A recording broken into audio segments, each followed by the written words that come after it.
The Jedi Purge, A Hidden History. Chapter 1. Shadows Fall. The Rise of Order 66. The galaxy had known war before, but the Clone Wars were something else, engineered from the shadows, orchestrated by a single hand pulling every string. To most, the conflict was a noble struggle, the Galactic Republic defending liberty against the tyranny of the Separatists.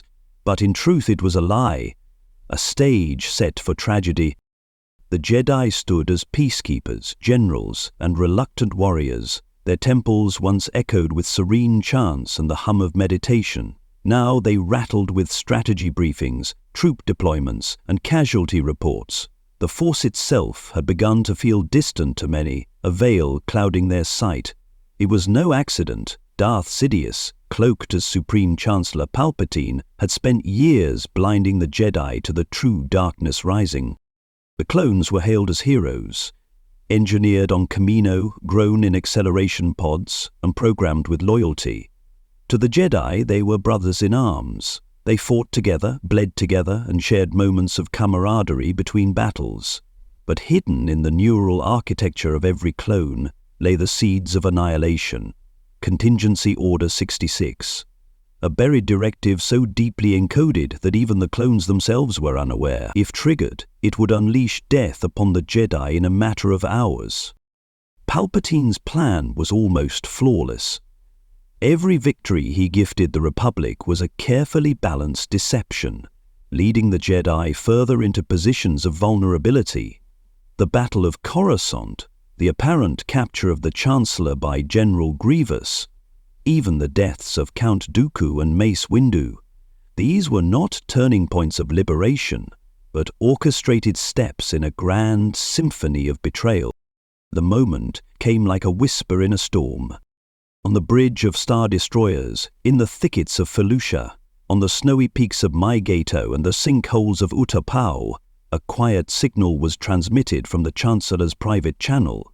Clones paused, received the encrypted command, and without hesitation turned their weapons on their Jedi commanders. No emotion, no debate, just execution. On Cato Nemoidia, Jedi Master Plo Koon soared in his starfighter, unaware that his loyal wingman had received the signal. A volley of blaster fire struck his engines. His fighter exploded in a blaze of smoke and flame, spiraling into the city's endless bridges. On Salukami, the spirited Aayla Secura walked with her clone troops through a jungle path. When the order came, they opened fire without a word. She collapsed under a barrage of shots, the light fading from her eyes as her saber never left her belt. Ki Adi Mundi, on Mygato, led his troops in a final charge. Blaster bolts cut him down from behind mid-run. On Felucia, Shark T, depending on the cannon followed, was either assassinated by a dark apprentice or betrayed by her own men in her meditation chamber. Multiple accounts exist, but all end in death. And yet, amidst this galaxy-wide bloodletting, a few lights flickered defiantly against the dark. Some clones hesitated. Not all programming was perfect. On the planet Kala, a clone named Captain Grey hesitated after killing Jedi Master Depar de Balibar, briefly questioning what they had done. Her Padawan, Calab Doom, escaped into the forests, later to become known as Kanan Jarrus. Elsewhere, on the Outer Rim, small units of Jedi evaded death through instinct, intervention, or sheer luck, but they were few. Fewer still had any inkling of who had given the command or why their loyal soldiers had turned. What many don't understand is that Order 66 wasn't merely a military action. It was a psychic wound in the Force itself. Billions died during the Clone Wars, but when the Jedi fell en masse, the Force screamed. Some Force-sensitives across the galaxy, untrained, unaware, awoke from dreams in horror. Seers in remote temples collapsed from the surge. Dark side nexuses pulsed with energy, feeding off the chaos. And all the while, Darth Sidious emerged from the shadows. Announcing himself Emperor of a new galactic empire, he claimed the Jedi had staged a coup. The public, war-weary and frightened, accepted the lie. Holonet footage, doctored and dramatized, showed Jedi attacking clone troopers, seizing control towers. The temple fires were explained away as the result of a Jedi uprising. The truth was buried under layers of propaganda. Only a select few knew the full scope of the betrayal. Bail Organa, who witnessed a young Jedi cut down at the temple gates, Mon Mothma, who had long suspected the Chancellor's overreach, and the few Jedi who survived, hiding across the galaxy, stripped of rank, hope, and comrades. For them, survival was not a matter of skill alone, it was a test of identity. Many wrestled with the shame of having led troops who turned on them. Some questioned the will of the Force. Others fell into silence, vowing never again to wield a lightsaber. But this was only the beginning. The Jedi were gone from the stars, but they had not vanished completely. Their lightsabers would flicker again in the shadows. Their teachings would endure in hidden chambers, half-burnt scrolls and whispered memories passed from master to Padawan. And unknown to Sidious, a few embers remained, enough perhaps to ignite hope once more. In the Age of Fire, the Jedi Order had fallen not in battle, but in betrayal. But as history has shown, even ashes can whisper the truth. Chapter 2. Fires of Betrayal. Temple Night. The Jedi Temple stood like a monolith above the cityscape of Coruscant, its 5 towers piercing the skies like the blades of peacekeepers past. For thousands of years, the temple had been the heart of Jedi knowledge, a sanctuary of light where wisdom was passed from generation to generation. But on the night of Order 66, it became a tomb. The attack came swiftly. The 501st Legion, fresh from war on countless fronts, marched in perfect formation through the temple's grand entrance under the command of Darth Vader. He had once been known as Anakin Skywalker, the hero with no fear, but that night he wore no name, only a mask of purpose and the mantle of a Sith. The towering main gates were not breached. They were opened from within. Some temple guards thought it a reinforcement unit responding to the Republic's so-called emergency orders, but the truth came in blue blaster fire and the red arc of Vader's blade. Padawans, knights, archivists, none were spared. Witnesses from outside, including Bail Organa, later described blue flashes illuminating the skyline, smoke curling into the air from the temple's upper levels. But what happened within those sacred halls remained shrouded in rumor, myth, and a few scattered recordings smuggled out by survivors. From those fragments we can reconstruct the horror. The Great Hall, where once Jedi Masters gave teachings under the soft glow of Kyber-lit murals, became a battlefield. Clone troopers flooded the corridors with ruthless precision, cutting down younglings and scholars alike. Ancient tapestries were set alight. Statues of Master Vodo Siask Bars and the Lost 20 were blasted into rubble. Even the Kyber crystal that glowed at the heart of the main atrium was shattered, its fragments humming mournfully across the stone floor. The Jedi archives were one of the first targets. Jocasta knew the wise and proud chief librarian was off-world at the time. Perhaps the only reason she survived, but her assistants and the volumes they protected were incinerated. Rows of holocrons containing thousands of years of Jedi thought were destroyed. Some were later recovered by the Empire, stored in hidden vaults, but the majority were lost forever. In the Room of 1,000 Fountains, once a haven for reflection, bodies floated amidst the pools as the foliage burned. In the Youngling Chambers, the tragedy reached its most painful depth. The hollow recovered from a distant corner of the temple, hidden by a knight moments before death, reveals Anakin Skywalker igniting his saber before a room of terrified children. Their screams echo still in some archives, sealed for fear of breaking even the strongest minds. Not all Jedi perished without resistance. Master Sindralig, the temple's blade master and instructor of lightsaber combat, rallied a defense within the training halls. Alongside him stood his students and several seasoned knights. Surveillance footage, later recovered from temple security droids, deleted from the Empire's central records but preserved by an archivist droid named T1M7, show Dralig dueling Vader personally. Lot, hell, eti positive. Dralig fought valiantly. His style, a refined form of Gem-So, gave him strength to repel the Sith's brutal strikes for several minutes. But he was overpowered. His last words, barely audible, were a warning to a surviving student. Run. Let the Order live. Through you. Among those who escaped was a young Zabrak initiate named Min Dal. She fled through a forgotten servant passage used in the Old Republic era. She lived in hiding on Coruscant's lower levels for years, changing names and abandoning her saber. She would later mentor Force-sensitive orphans, passing on fragments of the Jedi Code whispered like a lullaby. Others were not as fortunate. Masters Shak Ti and Coleman Karja are subjects of conflicting reports. Shak Ti's fate is particularly elusive. Some accounts suggest she was meditating in the Hall of Harmony when Vader arrived, quietly awaiting death. Others say she died by the hand of Starkiller years later. Yet there are stories, rare and dismissed by official records, that she survived, vanishing into the shadows to preserve ancient Jedi secrets in remote enclaves. One Padawan named Reva claimed in later years that she survived the slaughter by feigning death among the fallen children. Her story, twisted by pain and darkness, would eventually intersect with the Inquisitorius, but her memory of that night haunted her dreams forever. Even some clones, despite their programming, were shaken.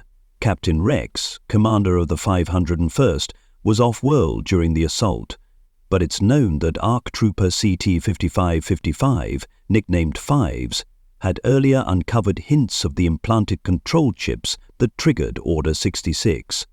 He died trying to warn others, his words discredited, but not forgotten. As dawn broke over Coruscant, the temple smoldered. The Senate convened that morning in an emergency session where Palpatine announced that Jedi treachery had been thwarted. "The Jedi," he declared with somber pride, "have betrayed the Republic, but we have prevailed."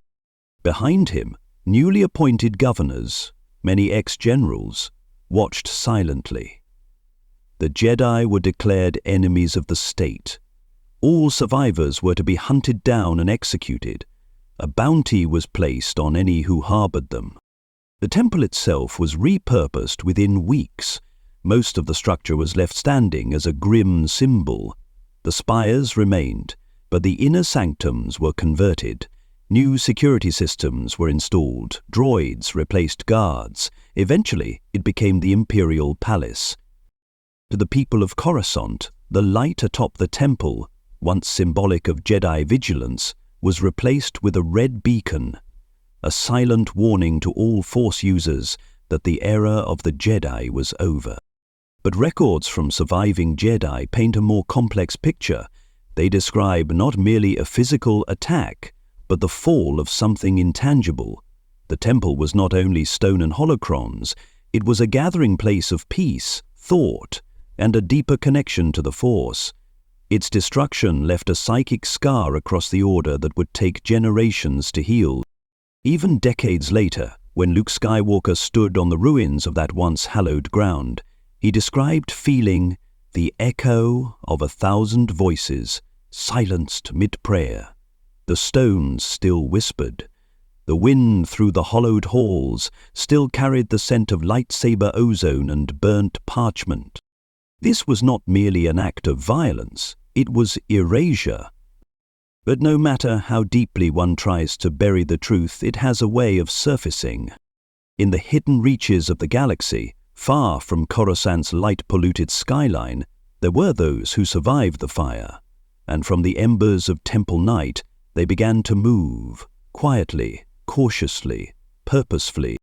Chapter 3. Sparks in the Dark. Jedi who vanished. The night the Jedi Temple fell, countless stars across the galaxy darkened, but not all. Here and there, flickers of light resisted the dying of the Order. Survivors, scattered by chaos, clung to life in the forgotten corners of the galaxy. Their stories, hidden, buried, or deliberately erased, form the hidden tapestry of the Jedi Purge. Not all Jedi were on Coruscant that night. The galaxy was vast, and many had been deployed to distant systems as generals in the war. For some, that distance meant salvation. For others, it was a slow death sentence. On the forest world of Kashyyyk, Jedi Master Luminara Unduli was captured alive and taken to the Spire on Stygian Prime. Officially, she died during the Purge. Unofficially, her corpse was preserved and used as a beacon, an anchor in the Force, to lure other Jedi to their doom. The Empire's cruelty was efficient and chilling. In the icy plains of Tula, Jedi Master Kai Hudora escaped the initial betrayal with the help of his Padawan Bultar Swan. Disguised in furs, they fled into the tundra, hiding among nomads and smugglers.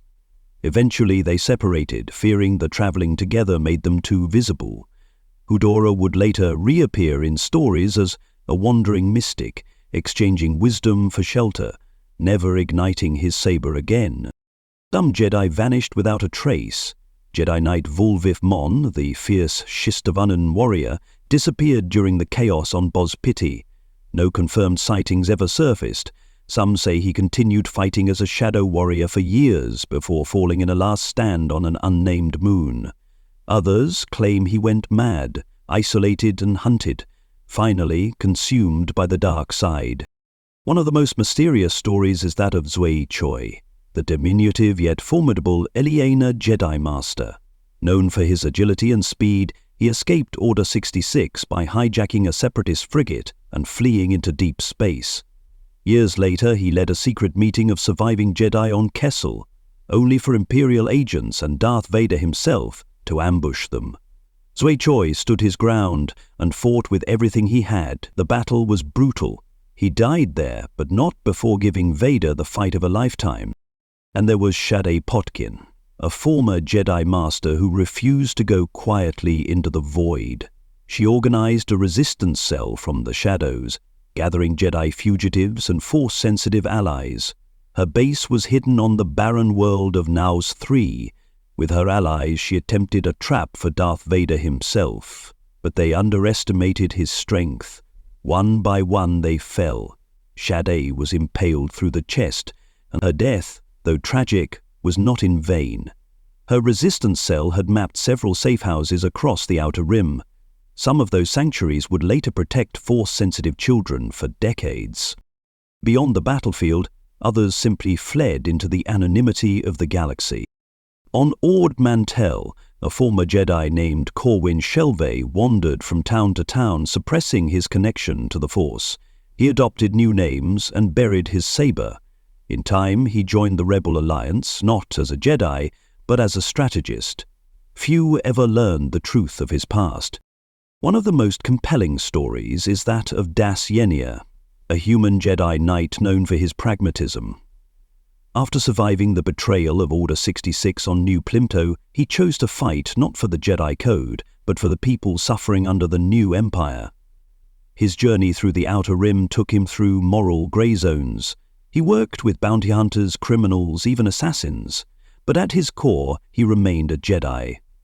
One trying to define what that still meant in a galaxy without the Order. Jenia's story, like that of many survivors, was marked by conflict, not just with the Empire, but with himself. Decode had taught non-attachment, but when everything was stripped away, when comrades, purpose, and the temple itself were gone, what did it mean to live as a Jedi? For many, the answer was simple. It meant silence. Hiding.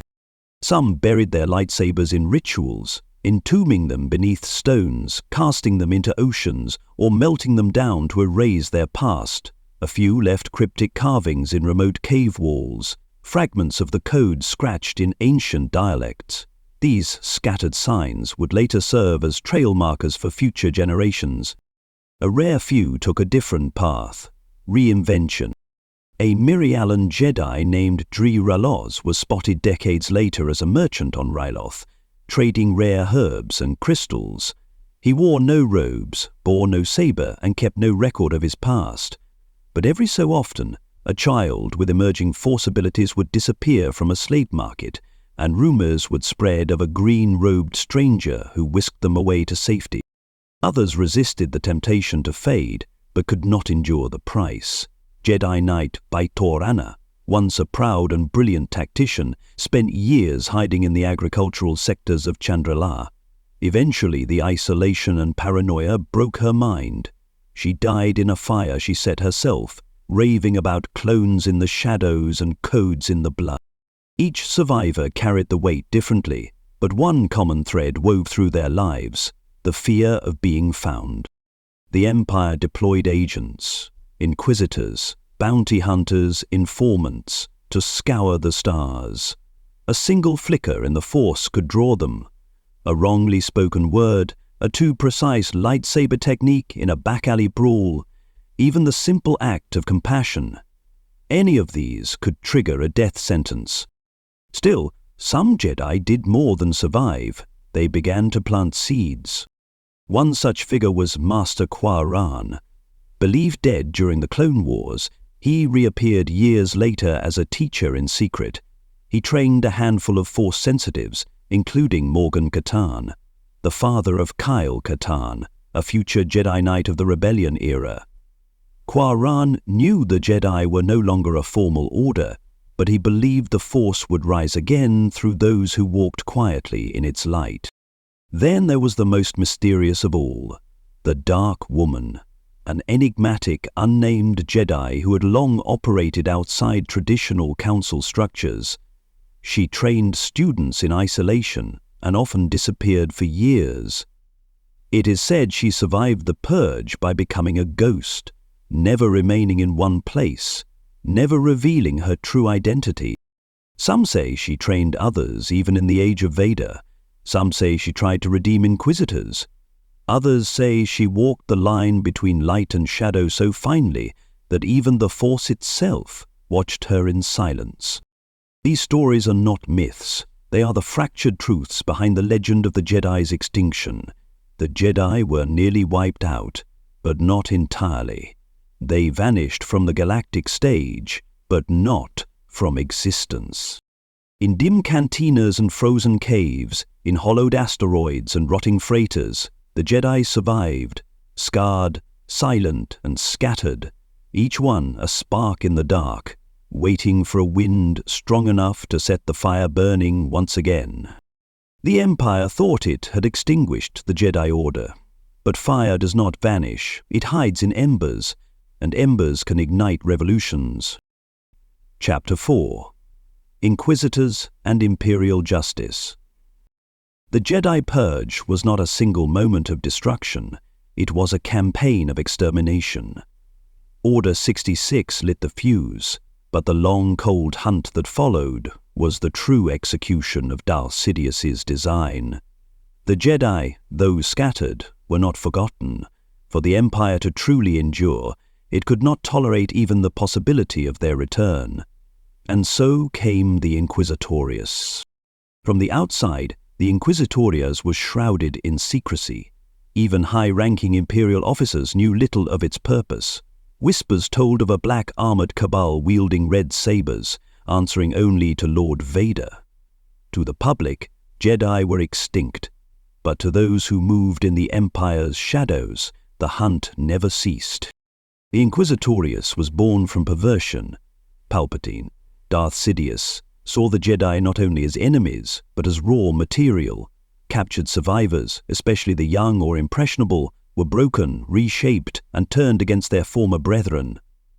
It was a dark alchemy of philosophy and pain. Those who became Inquisitors were not Sith. That title remained exclusive to the Emperor and Vader, in line with the rule of two. But Inquisitors were taught to wield the dark side, to strike from the shadows, to hunt with fear and fury. They were trained in the arts of pain, both inflicting it and enduring it. The Jedi had once taught serenity. The Inquisitorius taught that suffering revealed truth. The Grand Inquisitor, once a Jedi Temple guard, was the first to fall. His name was never recorded, his identity erased by shame. Once a silent sentinel sworn to neutrality, he grew disillusioned with the Council. The destruction of the Temple twisted his resentment into loyalty to Sidious. He became a zealot of Imperial doctrine, his yellow eyes burning with the hatred of a convert. He wielded a double-bladed spinning saber, an unholy mirror of the Jedi weapon. Following him were others, each a tale of tragedy. The second sister, once known as Trilla Suduri, was the Padawan of Jedi Knight Sere Junda. Betrayed and tortured, Trilla fell into darkness, becoming one of the most ruthless hunters in the Inquisitorius. Her saber strikes were precise, elegant, cruel. She hunted not only Jedi, but their memories, seeking to erase their legacy. The fifth brother, a hulking brute with a mind honed for the kill. The seventh sister, agile and cunning, used droids to trap her prey. The ninth sister, massive and cruel, used the Force not as a path, but a bludgeon. Each had once known the teachings of the Jedi and rejected them. But not all Inquisitors began as Jedi. Some were taken from the Empire's Project Harvester, a secret initiative to identify Force-sensitive children across the galaxy. These children were abducted, experimented upon, and molded into weapons. Those who survived became potential candidates for the Inquisitorius. Those who resisted vanished into the dungeons of Fortress Inquisitorius, never to be seen again. Fortress Inquisitorius, an ominous bastion hidden on the oceanic moon of Nur in the Mustafar system, was their sanctum. There, Vader personally trained and punished the Inquisitors. Its black towers rose from the endless seas like knives. Inside, halls of polished obsidian echoed with screams and silence. Some Jedi who had survived Order 66 were brought here, interrogated with Sith alchemy and psychological torment. Many were killed. A few, broken completely, were made into hunters. The Inquisitorius also operated from mobile bases, ships equipped with tracking beacons sensitive to Force signatures. These dark beacons were tuned to identify sudden spikes in emotional energy, often produced when Force sensitives unconsciously acted in distress. Even a moment of panic could betray a Jedi in hiding. Each Inquisitor was trained to know their prey. They studied the Jedi Code so they could predict behavior. They read old council files, reviewed lightsaber forms, psychological profiles, mission histories. They understood the Jedi would often try to protect others, even at risk to themselves. This weakness was exploited time and again. And when a Jedi was found, the Inquisitors didn't merely kill them, they made examples. One surviving account speaks of a Jedi healer named Van Kora who had taken refuge on a remote agricultural world. He cured illness, restored crops, and brought peace to a dying village. When the Inquisitors arrived, they did not strike him down immediately. They broadcast a false decree from the village's main tower, luring him into a trap. As the terrified villagers looked on, Van was forced to choose, reveal himself and save the people, or hide and survive. He ignited his saber, fought valiantly, and was ultimately impaled. His body hung as a warning. The message was clear: kindness is treason. The Inquisitors also played long games.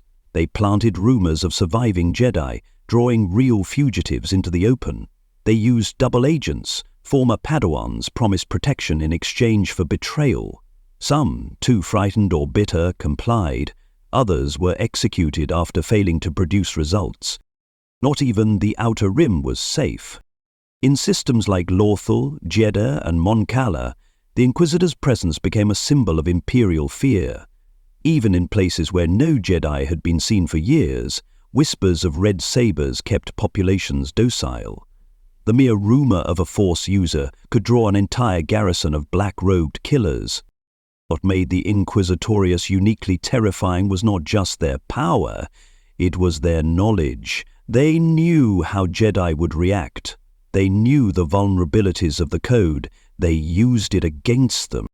A Jedi Master hiding on Nal Hutta once fled into the swamps to avoid detection. The Inquisitors poisoned the waters of the local village and threatened to execute the children unless he surrendered. The Master emerged, unarmed, and knelt before them. The Inquisitors beheaded him and bombed the village anyway.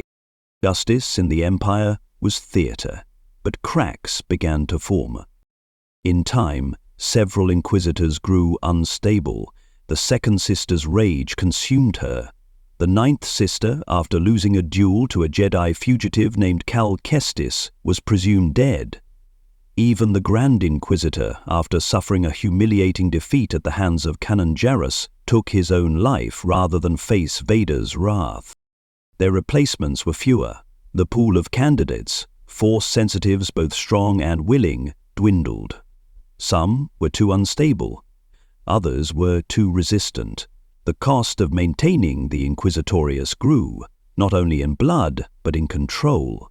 Vader, though brutal, came to see the Inquisitors as tools, useful but disposable. What began as a precise scalpel had become a blunt weapon. And still, Jedi endured. The very methods of the Inquisitorius often revealed what the Empire feared most, that the Jedi spirit, even shattered and buried, could inspire rebellion. The martyrdom of hunted Jedi did not silence hope, it sharpened it. Years later, when the rebellion ignited in earnest, echoes of the Inquisitorius were used in propaganda. They fear the light, one rebel broadcast declared, because they know it will return. The Inquisitorius faded in the years before the Battle of Yavin. Many were dead, some vanished, a few are believed to have turned against the Empire in secret. What is certain is that their mission failed. They hunted the Jedi, but they could not erase them. Chapter 5. Echoes of the Force. Survivor Testimonies. The Empire wanted silence. It wanted history rewritten, voices erased, names forgotten. But memory has power, and the Force is not so easily smothered. In the decades that followed the Jedi Purge, fragments of testimony emerged, shards of pain and truth carried by those who had survived.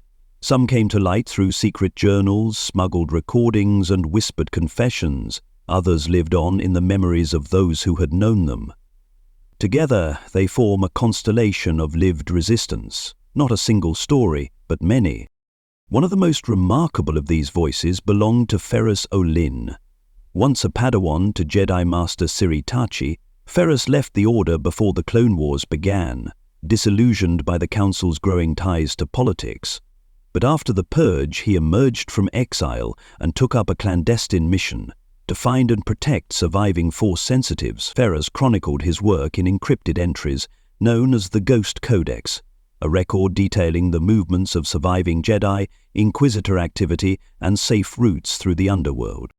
First testimony reveals a harsh truth. Survival was never about heroism, it was about compromise.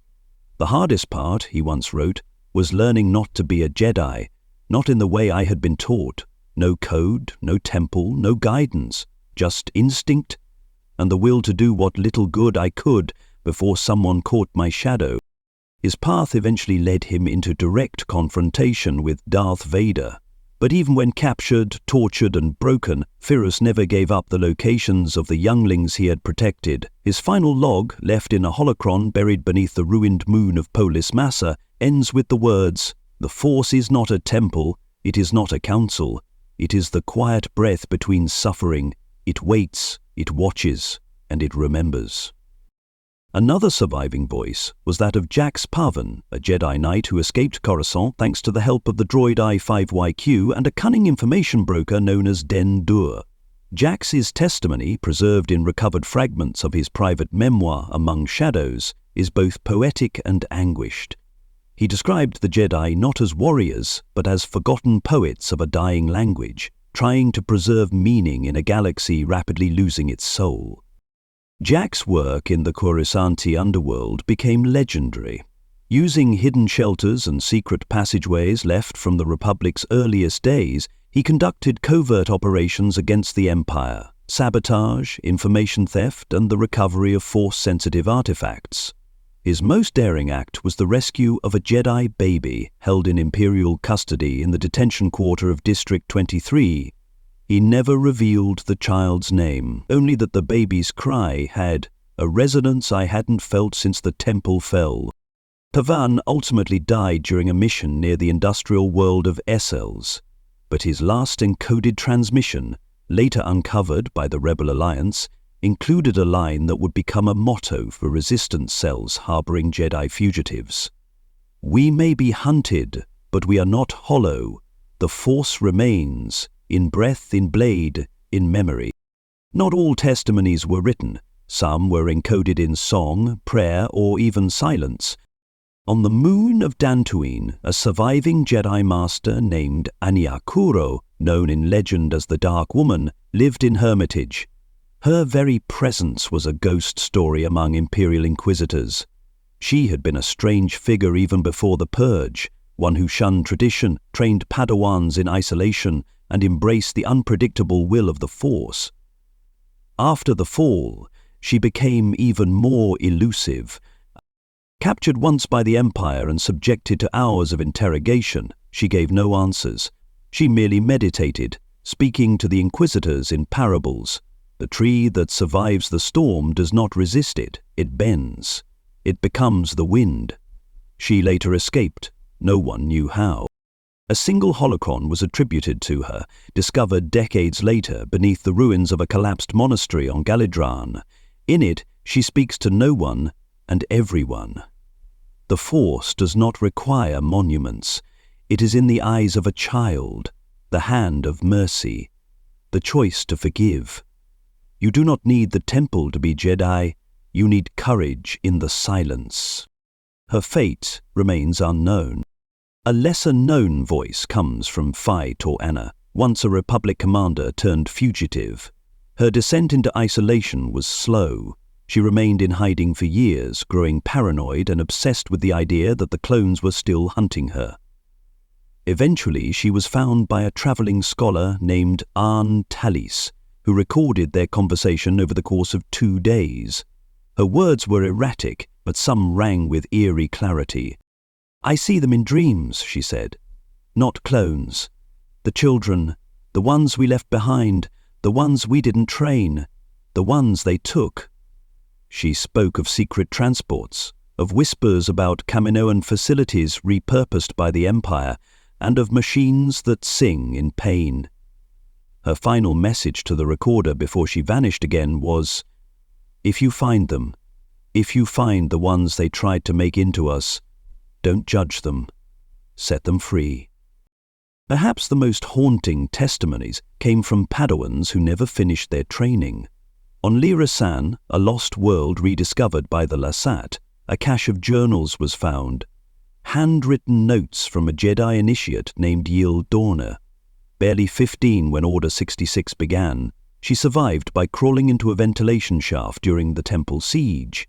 She described listening to her friends die through the walls. She remained hidden for 3 days, eating ration bars and praying. When she finally emerged, the temple was ash. Il wandered for months before being taken in by smugglers. Her journal, written on scraps of discarded flimsy plast, recounts the slow death of innocence. "I used to believe every Jedi would know the right thing to do, but now I think the Force doesn't tell us what to do. It just walks beside us while we try." The final entry ends abruptly. "I hear ships outside. I think they've found me. If someone reads this, remember that we tried to be good, even when it hurt." Not all testimonies were sad. Some told of redemption. Daris Ibeth Enwandung Esterhazy, a Force-sensitive girl once mocked for her unworthy gifts, became a secret protector of Jedi relics. She wandered the galaxy, disguised as a wandering singer, hiding holocrons in the ruins of old monasteries, libraries, and temples. Her melodies, seemingly whimsical, contained codes and locations. Rebel archivists discovered her songs encoded the location of a Jedi data vault on Ossus. When asked why she risked everything, she replied simply, "Because stories matter, especially when they tell the truth." These voices are echoes of the Force, fragments of lives nearly lost to time. They remind us that the Jedi were more than warriors, more than victims. They were seekers, survivors, storytellers, and symbols. And though the Empire tried to erase their names, these testimonies endure. The Force remembers, so too must we. Chapter 6. Hidden temples and secret orders. After the temple burned and the archives were ransacked, the galaxy assumed the Jedi were gone. The Empire cemented this belief with precision propaganda. Jedi traitors vanquished, the Order dismantled, their legacy erased. But while the temple on Coruscant had been the central pillar, it was not the only one. Across the stars, fragments of Jedi tradition endured. In hidden temples, forgotten enclaves, and secret force orders that had long existed beyond the Republic's sight. Among the first places targeted by the Empire were the great temples of Ossus. Though largely abandoned by the time of the Purge, Ossus had once been a center of Jedi learning, dating back to the earliest days of the Order. Ancient texts, crystalline data scrolls, and force-imbued artifacts remained buried beneath the surface. The Empire sent excavation teams, flanked by Inquisitors, to reclaim or destroy what they found, but the planet itself seemed to resist them. Vault doors refused to open. Holocrons deactivated when touched by those not aligned with the light. Some reports even mention apparitions, shimmering figures of Jedi past, warding off intruders. Before long, the Empire deemed Ossus unstable and cursed. They sealed the sites with charges, burying whole libraries beneath meters of collapsed stone and soil, but not before several rogue archaeologists smuggled relics out. Many of those relics would one day resurface in the hands of rebel-aligned Jedi historians. Farther away, in the deep forests of Archnia, an old watchtower temple remained untouched. It had once belonged to the Almas Academy, a Jedi satellite institution founded to study planetary force nexuses. When Order 66 was issued, a young knight named Nuge activated a fail-safe protocol. He led as many initiates as he could into the underground catacombs of the temple, natural cave networks infused with force resonance. These tunnels became a sanctuary. For years, Nuge and a few surviving masters taught the children by flickering torchlight and fading holodiscs. They abandoned traditional Jedi hierarchy, opting for survival over structure. Some eventually left, spreading throughout the galaxy under new identities. Others remained, becoming the guardians of what they called the Listening Stone, a naturally formed chamber that seemed to whisper truths through the Force. Archinia was eventually discovered by an Inquisitor patrol, but when they arrived, the temple was deserted. Every trace of the Jedi presence, every scroll, every crystal, every robe, had been meticulously removed.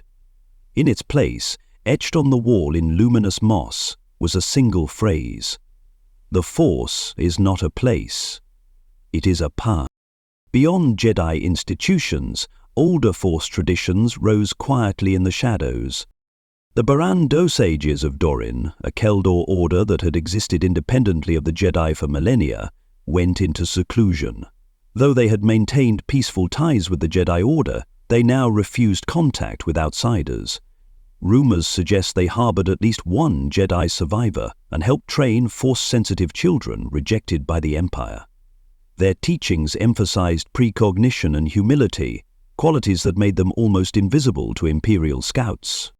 In the snow-covered temples of the Matukai, Force-centered martial artists returned to their roots, rejecting technology and Imperial control. They trained in silence, body-hardened, mind-disciplined. A few Jedi survivors found their way to Matukai sanctuaries, learning new forms of Force discipline that went beyond saber combat. One such survivor, a Mon Calamari knight named Shal Yor, later wrote, "They taught me to feel the Force in my spine, to dance with it not as a weapon, as breath." Perhaps the most mysterious of all were the Aying Ti monks, located in the uncharted Katol Rift. These beings possessed a radically different understanding of the Force, referring to it as the flow walking path. They believed time was non-linear and could be navigated through will and clarity of purpose. While no official records exist of Jedi contact with the Aying Ti during the Purge era, decades later, a Force-sensitive traveler named Jorad Balg claimed he was saved by metallic-robed monks who folded stars like pages in a book. Even on worlds touched by the dark side, echoes of Jedi resilience persisted. On Dathomir, home to the Night Sisters, a lone Jedi named Kento Marek found refuge after fleeing Inquisitor patrols. There he fathered a child, Galen Marek, whose Force sensitivity would one day draw the attention of Darth Vader himself. Kento's journals, discovered years later, reveal that he did not try to rebuild the Jedi Order. He knew that time had passed. Instead, he focused on protecting one life, a child. A flicker of hope for the future. In the sewers of Nar Shaddaa, a Twi'lek Jedi named Nera Shai became a myth, the lantern beneath the streets. Using her saber only to defend the innocent, she patrolled slum districts, helped refugees escape off-world, and taught children how to meditate to block out fear. To the criminal syndicates, she was a nuisance. To the poor and voiceless, she was a saint. The Empire never caught her. Whether she died or ascended into myth is unknown. Not all sanctuaries were physical. Some survivors preserved the Jedi way through art, music, and coded language. On Pantora, a muralist named Temvo Zar created massive frescoes in abandoned city sectors. To the untrained eye, they were abstract dreamscapes, but when viewed under certain spectral filters, they revealed maps, routes between safe houses, Jedi tombs, and old libraries. Elsewhere, a former Jedi named Fallen Brost wrote a musical symphony titled Harmony of Silence. Smuggled into Imperial space as a classical recording, it contained encoded teachings of Form 3 Saresu disguised as harmonic progressions. Rebel agents later used it to train Force-sensitive operatives. Some sanctuaries lasted mere years, others endured for decades. All of them played a role in preserving what the Empire could not destroy, the idea of the Jedi. In time, some of these places would welcome visitors again. After the fall of the Empire, when Luke Skywalker searched for remnants of Jedi history, he found these trails. Half-buried texts, ghost temples, voices recorded in crystal. The Jedi Order he rebuilt was not born solely from Coruscant's ashes, but from these hidden outposts of quiet defiance. These scattered sparks had survived long enough for the fire to reignite. The Empire thought that by burning the temple they had ended the Jedi, but the Force is not a building. It is not a holocron or a blade. It is memory, breath, resolve. And in caves, forests, ruins, and songs, the Jedi endured. Chapter 7. Lightsabers in the Shadows. Resistance Cells. For those who survived the Jedi Purge, hiding was the first instinct, but not all chose exile. Some, even as the galaxy bent beneath the iron fist of the Empire, refused to surrender their purpose. They did not rebuild the Jedi Order. Such a feat was impossible under constant surveillance and fear, but they became something else. The ember beneath the ash, the unseen hand in the dark, these were the Resistance Jedi, scattered across the stars, striking where they could, vanishing before the storm. Their existence was perilous. Lightsabers were not only outlawed, they were beacons. A single ignition could draw an Inquisitor, a probe droid, or worse. So they moved with care, building resistance cells that blended the teachings of the Jedi with the practicalities of rebellion.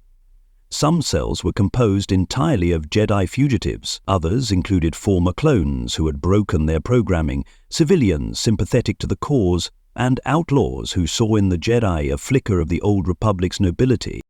One of the earliest known cells formed on the shadowed world of Radnor, where Jedi Knight Rannick Solazar led a small group of survivors. 2 Padawans, an ex-clone trooper named Dev, and a slicer named Kayla Vin. They operated under the name Vigil Echo. Their base was a derelict ore rig, shielded from orbital scans by magnetic storms. Solazar's group never aimed to overthrow the Empire. Their mission was preservation, rescuing Force-sensitive children before the Inquisitorius could find them. In his recovered datapad, Solazar wrote, "We are not a blade. We are the hand that keeps the match from being stamped out." Their work lasted nearly 6 years, until a scout droid discovered their trail. The cell was destroyed in an orbital bombardment. Only 1 Padawan escaped. Years later, she would become a founding member of a rebel Jedi enclave on Ossus. Other cells chose a more aggressive path. On the planet Brantor I-4, a former Jedi named Cleris Vaughn orchestrated a series of attacks on Imperial freighters transporting kyber crystals. Vaughn, once a knight of the Outer Rim Defense Corps, used her tactical expertise to disable shipments and smuggle the crystals to rebel sympathizers. Her group, Order of the Flame, was composed of pilots, saboteurs, and one surviving temple guard. Their hallmark was subtle. Every vessel they attacked was left with a painted sigil, a glowing ember, stylized like a Jedi flame. It was not just sabotage, it was a message. The Jedi spirit burned still. Unfortunately, the message spread too well. Ender himself took an interest. Von's cell was cornered in the Illyria system. What followed was known among Imperial records as the Illyria Blaze, a brutal engagement in which every member of the Order of the Flame was incinerated aboard their final ship, except Von. She was captured, tortured, and executed publicly on Coruscant. Her death was meant to break morale. Instead, her final words, "The Force is fire, it cannot be chained," were broadcast across pirate frequencies and adopted as a rallying cry. Some Jedi Resistance figures moved even deeper into the underworld. On level 1313 of Coruscant's megacity underbelly, a mysterious masked figure known only as the Warden protected refugees from black market slavers and corrupt Imperial agents. The Warden was later revealed to be Kodo Muzel, a blind Togruto Jedi who had studied under Plo Koon. He no longer used his lightsaber. Instead, he wielded a vibrostaff laced with frick. His force sensitivity turned inward, used to sense threats, read emotions, and inspire fear in his enemy. Medzel's underground network was vast. It included slicers, ex-senators, and even a former temple janitor who had memorized secret passages never documented in Imperial maps. Their symbol was a simple one, a hand raised in peace. Their motto, "We do not fight to win, we fight so others can live." The most influential resistance work, however, came not from saber duels or ambushes, but through careful alliances. Bail Organa, the senator from Alderaan, maintained covert communication with at least 3 Jedi survivors. Chief among them was Obi-Wan Kenobi, who watched over the Skywalker child from the deserts of Tatooine. But Bail's network extended beyond Kenobi. He offered shelter to Quinlan Vos, the maverick Jedi who had once walked the line between light and dark. Vos, known for his cunning and force-enhanced psychometry, became an intelligence asset to the early rebel movement. He trained operatives in mental discipline, taught agents how to resist interrogation, and even helped reprogram captured Imperial droids. He never stayed in one place for long. Some say he walked into the unknown regions and was never seen again. Others say he lived among refugees, teaching Force meditation in forgotten tongues. The Laysan Resistance, a group of exiled Lasat warriors and one hidden Jedi, kept the torch alive as well. Among them was a survivor known only as Kahless, who had once been stationed on the Outer Rim. Kahless taught the Lasat how to fight the Empire without attracting Inquisitors, disable supply lines, jam communications, free prisoners quietly. His method was not flashy, it was sustainable. Years later, a Lasat named Zeb Aurelios would tell stories of a silent Jedi who taught us how to listen to the Force in the wind. Whether Kahless truly was Jedi remains unconfirmed, but the techniques he taught bear the unmistakable rhythm of the Order. Perhaps the most unexpected resistance cell existed on Corellia, hidden beneath the shell of a scrapyard. Led by Master Rostil Tyne, this group focused on reconstruction.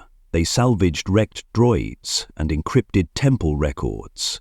They rebuilt Jedi meditation chambers from memory. They did not strike the Empire.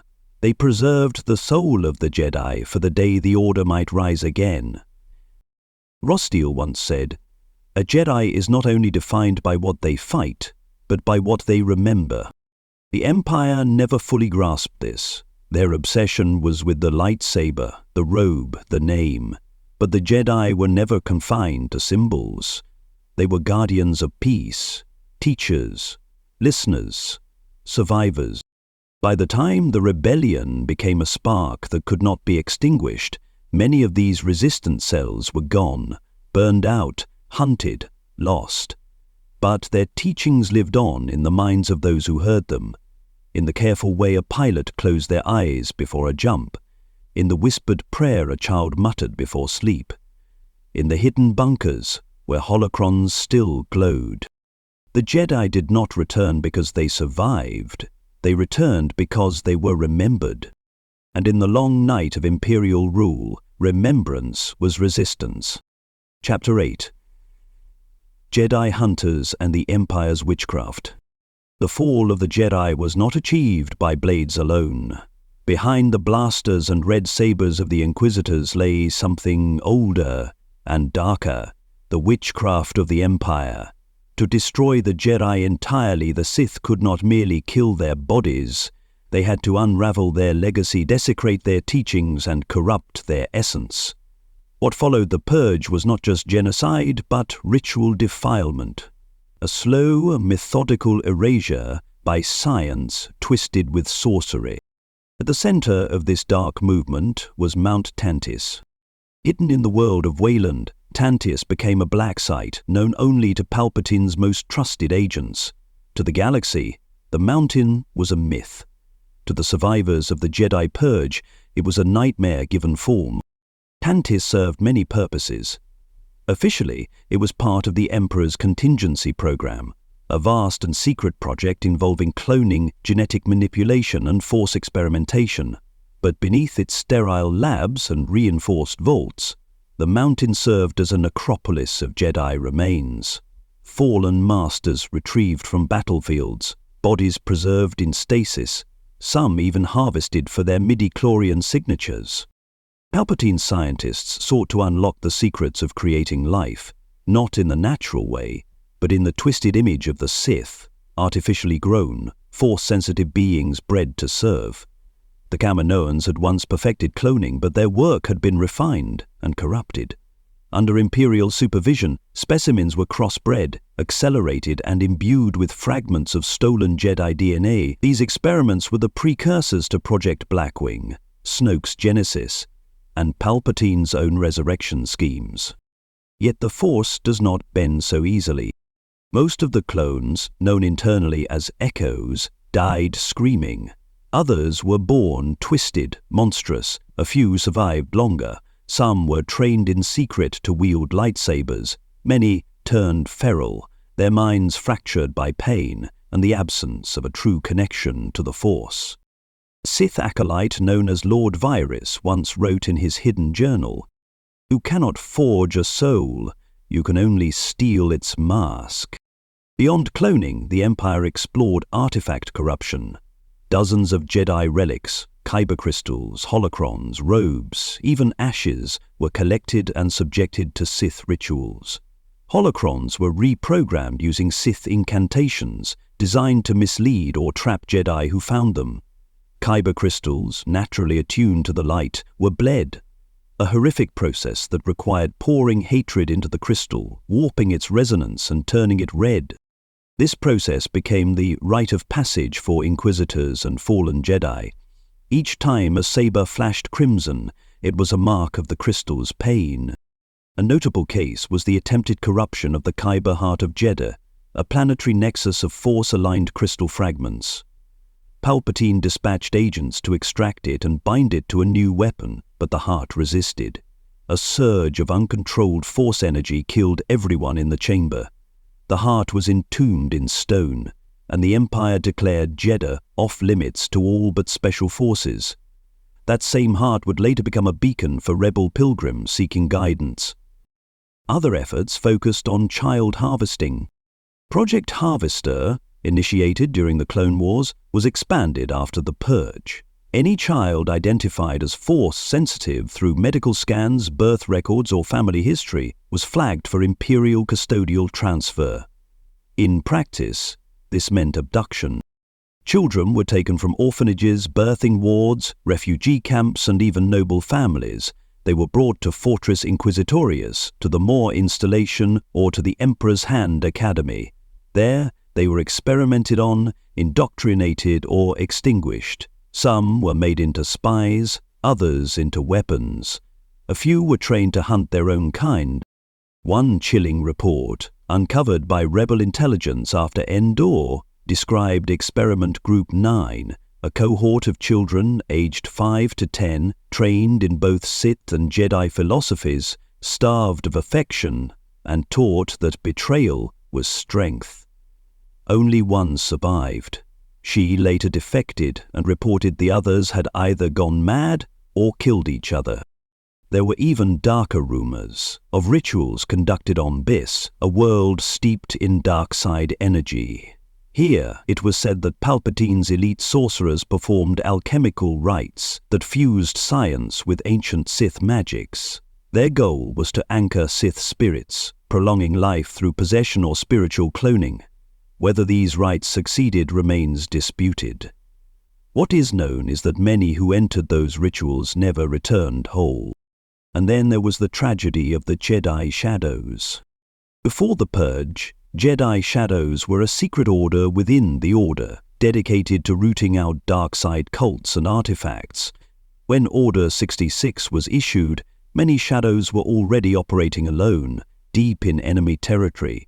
The Empire used their isolation to their advantage. Several Shadows were captured and reconditioned, stripped of their identities, bombarded with dark side energy, and implanted with false memories. These ghost shadows were unleashed as Imperial enforcers, tasked with hunting the very things they once protected. A few eventually broke free, realizing what had been done to them. Their minds fractured. Some went rogue, hunted both by the Empire and the Rebellion alike. The rest were never heard from again. Perhaps most horrifying was the attempted Force harvesting initiative. Based on early Kaminoan research, the Empire believed it could extract midi-chlorians from Jedi tissue and inject them into non-sexitive hosts. The goal? To manufacture Force users loyal to the Empire.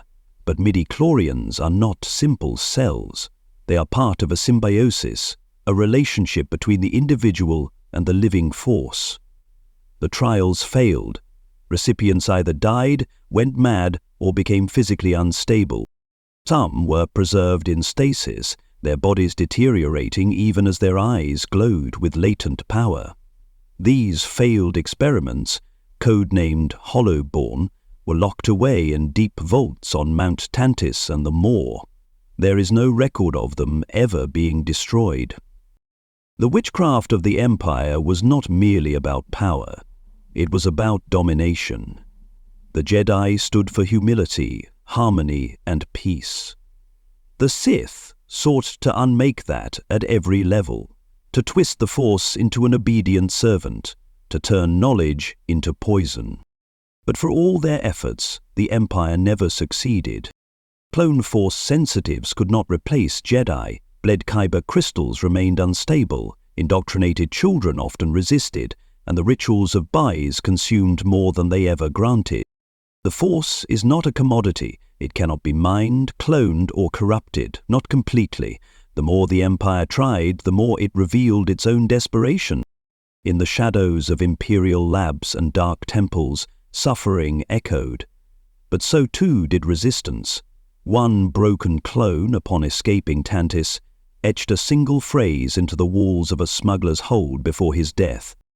The Jedi are not gone. You cannot kill light with mirrors. He was right. The Empire had become so obsessed with controlling the Force that it failed to understand it. The more it tried to bend it, the more it unraveled its own grip. The Jedi had fallen. But their essence had not. Because the Force, like the truth, does not die. Chapter 9. Legacy of Light. The Next Generation. For all the Empire's cruelty and cunning, there was one truth it could never fully suppress. The Jedi were not a bloodline, but a belief. You could slaughter the Order, incinerate its temples, corrupt its symbols, but you could not prevent the rise of new light in the galaxy.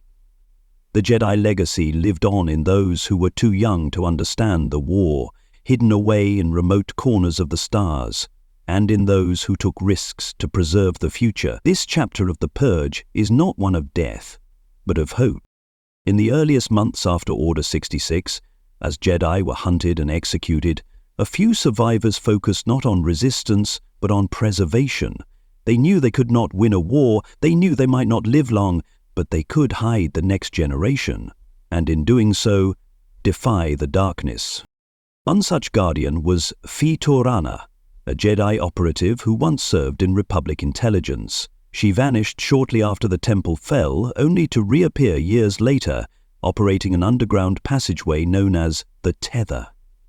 The Tether was a series of hyperspace jumps, droid-controlled ships, and carefully timed rendezvous points that shuttled Force-sensitive children from compromised planets to isolated sanctuaries. Ina worked with pirates, senators, smugglers, and even defecting clones. She trained droids to care for the children. She left caches of Jedi texts in encrypted boxes buried beneath lava flows and salt flats. Most never knew her name, only that a silent ally had ensured the survival of dozens of Force-sensitive infants. One of those children, Serene Vole, would later help Luke Skywalker rebuild the Order. Another figure shrouded in secrecy was Celeste Morn, a Jedi who had once been possessed by a Sith spirit and sealed herself in stasis for millennia. She awoke in the Imperial era with knowledge no living Jedi possessed. She knew rituals long lost, places long buried. Though her mind was fractured, her instinct to protect the innocent remained strong. She reportedly defended a group of Force-sensitive children on the dying world of Iridonia, wielding an ancient talisman and a blade of pure will. When Vader arrived to claim the children, only he walked away, and even he did not speak of what happened. There were also those without training, born after the Purge, unaware of their connection to the Jedi at all. On worlds like Lothal, Jakku, and Gorse, Force-sensitive children learned to hide without knowing why. They felt danger when none was present. They avoided patrols with uncanny intuition. Many were orphaned, some were enslaved. A few were discovered by silent watchers, former Jedi or sympathizers who offered protection, guidance, or an unspoken glance that meant, "Run now." These children were the seeds. Some were gathered into hidden academies, small enclaves deep within asteroid fields, planetary ruins, or hyperspace anomalies. One such haven was the Stone Garden, located within the ruins of an old Jedi outpost on the jungle moon of Zepho. Here, 3 surviving Jedi taught a dozen younglings in total secrecy, using holocrons powered by scavenged kyber fragments. Their motto was passed down from generation to generation. The Force sleeps in children, but it dreams of stars. Others never received training. Their Force sensitivity remained dormant until the Galactic conflict escalated. The rebellion would later benefit from these latent instincts. Pilots with impossible reflexes, spies with uncanny intuition, mechanics who could feel when a system was about to fail. The Jedi teachings had vanished, but the impact of the Jedi echoed through the blood of survivors and the instincts of the gifted. The Force has its own will. It does not abandon the galaxy when the Jedi fall. It flows, finds new channels, new vessels. Some of the most daring protectors of the next generation were former clones. Though most were slaves to their programming, a handful, like Captain Rex, Wolf, and Gregor, removed their inhibitor chips and went into hiding.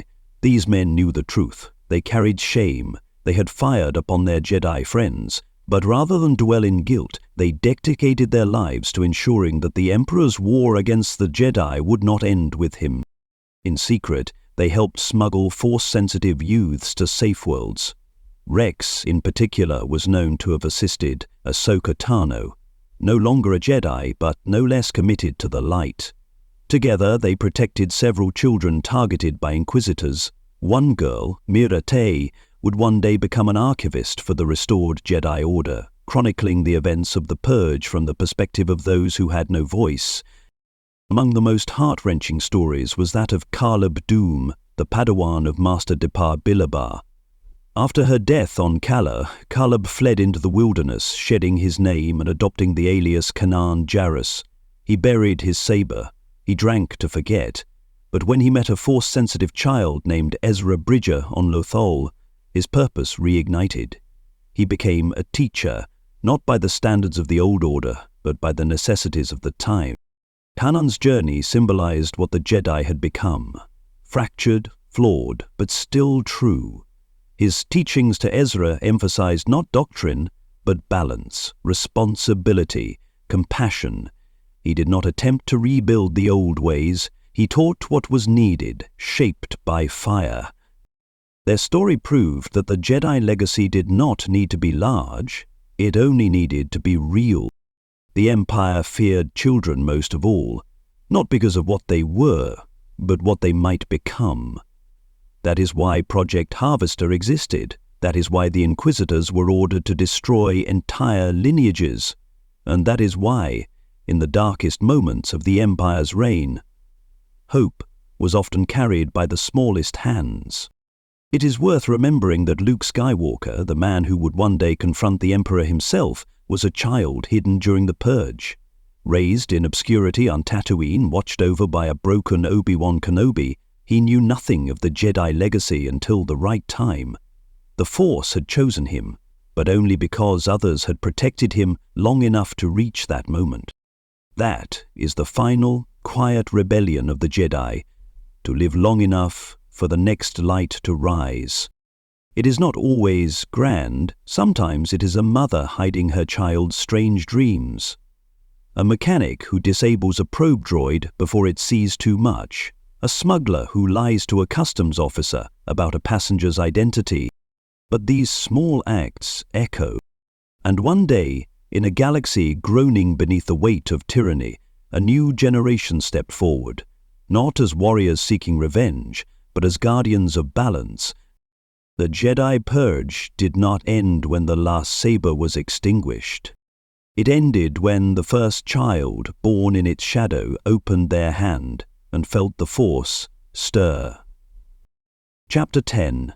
Secrets Buried. What the Archives Reveal. In the wake of the Empire's fall, when the banners of tyranny were lowered and the Death Stars lay in ruins, survivors and scholars alike began to dig. They searched not only through wreckage and ash, but through memory. In decommissioned Imperial vaults, ruined citadels, and forgotten satellite systems, they unearthed something far more powerful than weapons or war machines: the truth. For decades, the Jedi Purge had been cloaked in deception. HoloNet broadcasts spoke of Jedi betrayal. Imperial education curricula dismissed the Jedi as warmongering mystics. Even cultural records had been altered, temples renamed, statues melted down.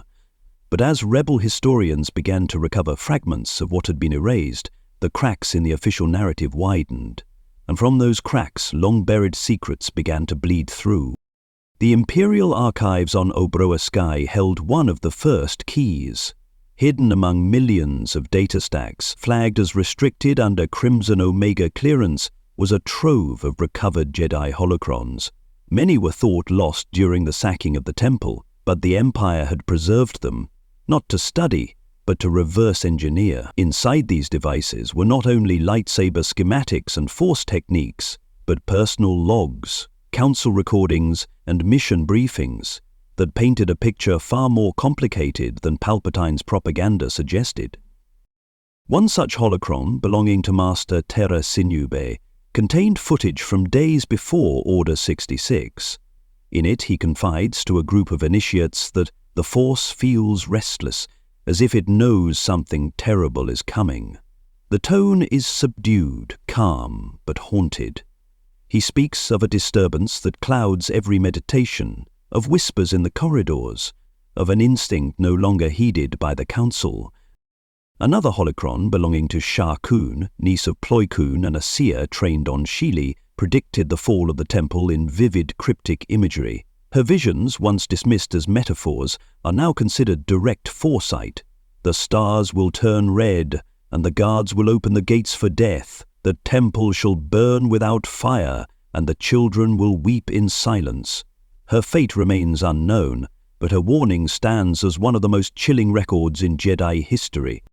Even more damning were the posthumous testimonies of clone commanders, data chips buried in armor compartments, personal journals, mental imprints retrieved through advanced force psychometry. From Commander Gray of Kala: "When I gave the order to fire on Depart Bilaba, something in me screamed. It was like watching my own hands betray my will." From Captain Clymer, retrieved from a shuttle log after his death: "The chip made me move before I could think. It wasn't hate, it was emptiness." These records, long hidden by Imperial censors, proved what the Jedi had suspected in their final hours, that the betrayal was not entirely born of malice, but of manipulation. The clones were tools programmed against their will. The betrayal was orchestrated from the highest seat of power and executed with chilling precision. Among the most shocking revelations came from a recovered Imperial research file found deep within the archives beneath Fortress Inquisitorius. Codenamed Project Reflection, the file detailed Palpatine's plan to create a counter-faith estate-sponsored alternative to Jedi philosophy. This involved the mass production of false Force doctrines, books, and art that subtly distorted the Jedi Code into a dangerous authoritarian belief system. These reflections were meant to seed doubt, dilute truth, and redefine the Force as a tool of Imperial destiny. In essence, the Empire had not only tried to destroy the Jedi Order, but to replace it with an ideological doppelganger. But the greatest archive was not digital. It was not even physical. It was oral. After the fall of the Empire, survivors emerged. Not just Jedi, but those who had known them, refugees from planets where Jedi had healed the sick, freed the oppressed, or stood against separatist tyrants. Children who remembered a robed figure whispering words of courage before vanishing into the night. Traders who had unknowingly carried holocrons across star systems, smuggling the future in cargo crates. These memories, stitched together, painted a portrait of the Jedi not as warriors or traitors, but as flawed, compassionate guardians who stood against impossible odds.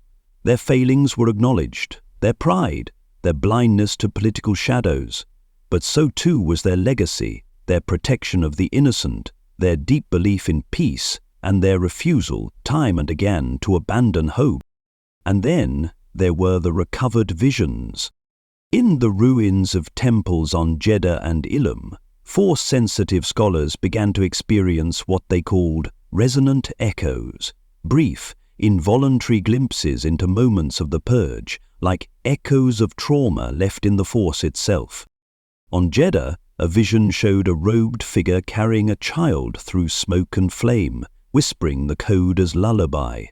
On Ilum, a fragment showed a Padawan meditating beneath a collapsing ceiling, their final thought, not of fear, but of serenity. The Force remembers. The archives now speak not only through files and recordings, but through those who feel. The Jedi may have fallen, but the ripples of their deeds continue to touch the living. Every time a lightsaber is ignited in defense of the innocent, every time a voice speaks against tyranny with calm resolve, the Jedi legacy flares again. As Luke Skywalker stood atop the ruins of the old temple long after the Empire's end, he recorded his thoughts in a journal meant for future generations. Then they thought they could bury us beneath fear and fire. But the Jedi are not roots. We are seeds. And we were always meant to grow again in darkness. That is the hidden history of the Jedi Purge, not just of what was lost, but of what refused to die. Even in the darkest night, the light finds its way back,